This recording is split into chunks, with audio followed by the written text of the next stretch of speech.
Isaac. Swali inakuaje mama? Poa kabisa, tuko vizuri. Mungu ni mwema sana. Naona unaendelea vizuri. Mungu ni mwema, tunapambana na hongera sana. Asante. Kitatu tumekuwa tuna ile mentality kwamba unajua Watanzania au Waafrika wengi tunatembea na magonjwa hatujui. Yaani unajikuta tupo amedondoka lakini kumbe alikuwa na ugonjwa miaka 4, 5, 6, 7, 8, 9, 10, 15 nyuma huko. Kauli kama hii wewe inatembea vipi kwako? Na inatafsiriwa aje unaposikia mitaani sisi wenyewe tunajinadi na kujinasibu kwamba tumekuwa tukitembea na magonjwa bila sisi wenyewe kujua? Mimi naiunga mkono kwa sababu ni kweli. Unajua kama jambo hujui unaweza kadhani huna. Na hasa inapokuja zama hizi ambazo magonjwa yasiyo ya kuambukiza ni mengi. Unajua nyuma hapo kidogo tulikuwa tuna magonjwa ya kuambukiza. Yale ilikuwa ukiumwa unaumwa unajua. Si ndio ukipata malaria unapata homa, kesho lazima uende hospitali. Si ndio ukipata UTI mapema, ukigonga besela asubuhi na mapema ukiamka mwanangu ukienda kutoa haja ndogo unaumia, lazima uende hospitali. Magonjwa ya kuambukiza yalikuwa ni marahisi kugundua kwa sababu yalikuwa yanakutesa. Sasa hivi kuna magonjwa yasiyo ya kuambukiza. Sasa haya ndio mabaya kwa sababu haya hayakuumizi mwanzo. Kwa hiyo hujui. Umeelewa Haya yanaanzaga hujui, yanaanza taratibu, yanachukua muda mrefu, yanachachamaa baadaye. Sasa haya ndio mengi. Na ndio maana mimi naunga mkono wanaosema kwamba wengine tunatembea na magonjwa hatujui. Kwa sababu kwa mfano kupitia kambi hii ambayo tunaifanya, mwaka jana tulifanya uchambuzi. Tukagundua kwamba 60%, unaona kwa mfano hapa ndio watu wanapima pressure na pale. 60% ya watu ambao wanakutwa na pressure ndio wanajua kwenye kambi. Yaani anapima pale ndio anajua kumbe mimi na pressure. Umeona? Lakini alikuwa hajui kabisa. Umeona? Au mwingine anakuta 10 na ngapi sio 15, 16 wale upimwa sukari, wakuta sukari iko juu na hawajui. Lakini anakuambia tu daktari mimi niko napungua lakini sielewi kwa nini. Umeona? Kwa hiyo ni kweli kwamba watu wanakuwa tuna magonjwa na hatujui kwa sababu hatuna desturi ya kufanya upimaji wa afya. Na ndio maana ya afya check sasa. Na kwa maisha yetu ya mtaani sana, kwa sababu mimi basically na base sana kuongea na washikaji zangu ambao wako mtaani. Kitaani tunazunguka na magonjwa gani hasa ambayo kwa asilimia kubwa jamii yetu huwa inakuja kujua ikiwa too late? Kwanza magonjwa mengi ni magonjwa kama nilivyosema, magonjwa sio ya kuambukiza. So shinikizo la juu la damu, kisukari, saratani, hivi ni vitu ambavyo watu wengi hawajui. Umeona Lakini pia magonjwa ya akili, mental health, changamoto za afya ya akili, wengi tunazo na hatujui. Haya ndio yanakuwa mengi. Cancer we understand totally kabisa kwamba ni kitu ambacho kinatafuna mwili and all that. Tukija kwenye pressure and all that, vitu vingine vitu vinafahamika. Tunaweza tukawa tuna matatizo ya akili na tusio tunajua kabisa. Tuna ugonjwa wa afya ya akili ama sijui niwekaje. Na tukawa tuna uhakika hatujui kabisa 100%. Kwa sababu wewe umeshangaa kwa sababu wewe nilivyokuambia ugonjwa wa akili kuna picha umepata. Mtu mwenye ugonjwa wa akili anakuaje? Imekuja kwamba lazima atakuwa abnormal, kwamba atakuwa anachukulia vitu tofauti. Yawezekana kuna vitu atafanya ambavyo vitakuwa abnormal, kwamba kuvua nguo, kutembea mchafu. Sahihi. Hujakosea, ndio tafsiri tulionayo sisi wote. Lakini changamoto za afya ya akili sio lazima ziwe zinaonyesha kwa mambo hayo unayoyaona. Kuwa na hasira tu kuliko kawaida. Si ndio? Kutukana watu barabarani tu bila sababu yoyote. Si ndio? Kukosa usingizi mpaka unywe pombe. Si ndio? Kulewa sana. Si ndio? Kuzozana sana. Si ndio? Kutokuwa na utulivu. Hizo ni changamoto na wengi tunazo. Hizi pia zinaweza zikawa ni changamoto ya ugonjwa wa akili. Dalili za changamoto za afya ya akili. Tunasema changamoto za afya ya akili kwa lugha rahisi sana ni kushindwa kutambua vitu vitatu: time, people and place. Hujui uko na nani umetukana, si ndio? Hujui unafanya hapa ulivyokaa unatakiwa umekaa kwa style fulani, uweze kukaa hivyo. Si ndio Uweze kukaa bila kunywa. Hivyo vyote. Ndio maana nasema wengi tuna hizi changamoto hatujui. Si ndio?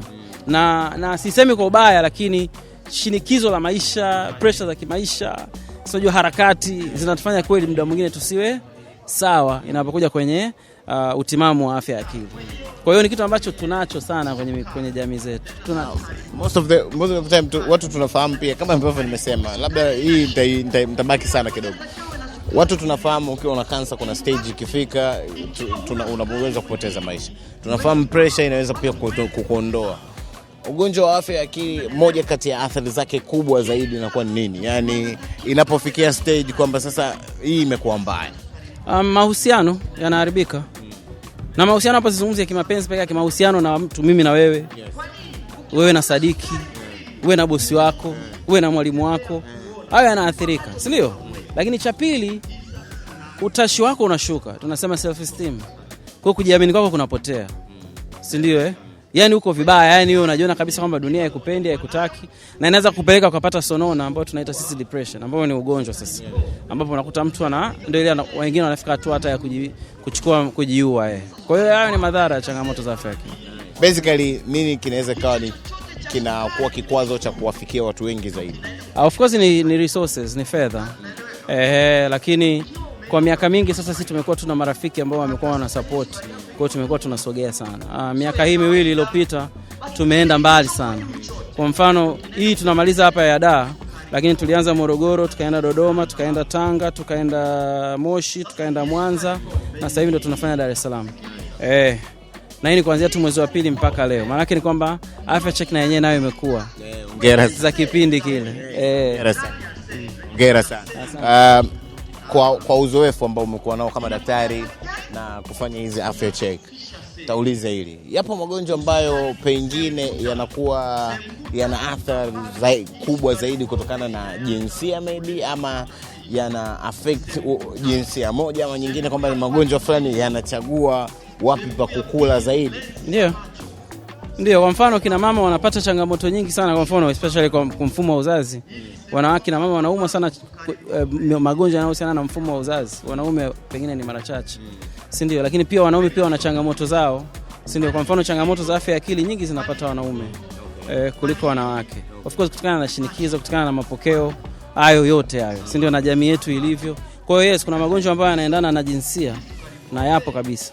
Kweli wanaume wengi wamekuwa wakifariki kwa kuwa na tatizo la pressure compared na wanawake. Limekuwa ni story kubwa sana. Yani ukisikia bwana fulani amefariki, nani bwana yule mzee fulani, au nini pressure? Kwa nini pressure imekuwa ikituchukua sana watoto wa kiume ama wanaume compared na vile ambavyo inaonekana kuwa ikiathiri maisha ya wanawake? Majibu ni mawili. Jibu la kwanza ni shinikizo la damu, kisukari, vina stress au msongo huwa unaweza kusababisha haya magonjwa yakatokea. Kwa sababu ya mabadiliko yanayotokea ndani ya mwili. Na tunajua kwamba mwanaume kwenye jamii yetu ana shinikizo kubwa. Of course ni baba anatakiwa alete chakula nyumbani, ni baba anatakiwa apeleke watoto shule, ni nini. So tunasema wanaume muda mwingine wako kwenye pressure zaidi ya wanawake inapokuja kwenye hisia na manake stress zinatokeza, si ndio? Lakini ya pili, hii tunaizungumza pia inatokana na si nisemeje, inatokana na ubinafsi wa mwanaume. Wanaume wanakula zaidi vyakula vinavyotufanya tupate pressure kuliko wanawake. Okay. Ndio zile stories zile za mzee kabla ya kurudi nyumbani anapita kidogo kwa wana, anagonga vyombo, anagonga nyama choma nini, afu anaenda home aliacha wali na maharage. Kwa hiyo pale amejiongezea mafuta, nyumbani wamekula kitu kizuri. Umeona? Kwa hiyo hata tabia za wanaume zinatuweka kwenye hatari pia ya kupata haya magonjwa, kwa sababu ulaji wetu pia sio mzuri. On average, kwa mfano wanaume wa kawaida Tanzania hii ambaye labda ni mnywaji wa pombe, maana yake kila siku anakula nyama choma. Si ndio? Yale ni mafuta. Sina hata pombe anazokunywa pia ni nyingi. Hivi vyote vinapelekea yeye aweze kupata sasa nini, shinikizo la juu la damu na sukari of course. Wakati mke wake nyumbani hivi vitu havipati, kwa sababu kwanza nyumbani hamna hela. Umeona? Kwa maharage mengi, sijui matembele, sijui mnafu, sijui nini. Mzee akienda hali ashagonga huko vitu vyake. Sasa hiyo ikienda baada ya muda of course na maana tunaona matokeo haya. Kuna uhusiano gani wa kuanguka kwa pressure ama stroke na toilets? Maana yake kwa mtaani kwetu, mimi narudia nauliza vile ambavyo mtaani watu wamekuwa wakijiuliza. Kumekuwa kuna zile hadithi za kwamba watu huanguka sana chooni, wale wagonjwa wa pressure au kupatwa na stroke chooni. Choo kina science gani na magonjwa yetu ya mwili, Dr. Isaac? Inatokana na mabadiliko ya posture ya mwili. Kuna wakati kuna mtu alisema ni kutokana kwamba hakuna hewa ya kutosha kwenye vioo vyetu. Hilo ni moja, lakini kubwa ambayo imekuwa ikizungumzwa ni mabadiliko ya position.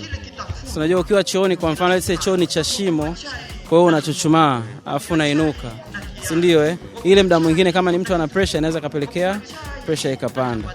So hiyo imekuwa ni sababu ambayo inazungumzwa sana.